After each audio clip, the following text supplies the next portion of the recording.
सरकार कहले 69 डेज रो तेल अछि एबे कहिबार 4 दिन परे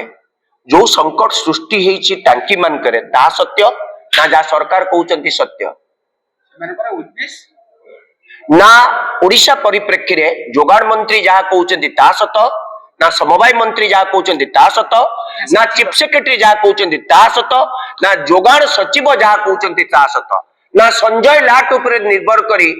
ये तेल डिस्ट्रीब्यूशन को समुदाय व्यवस्था को अव्यवस्था करने कथा को आम ग्रहण करूँ जहाँ लोके रास्ता ठिया आज सकाल 8टारू छिड़ा होता लोकटी 10टा बेले तेल पाई प्रत्येक तेल टांकी रे काली 8टा पर बाउंस बांधी दिगला तेल नहीं यह सत्य मोर आपण माध्यम प्रश्न दयाकरी नरेंद्र मोदी मन की बात रे कहतु 12 वर्ष भितर स्ट्रैटेजिक रिजर्व रखिबा पाई अधिक तेल को संचय रखिया पाई कौन करिसंती केते कोटी टंका खर्च करिसंती कोटी खर्च करिसंती।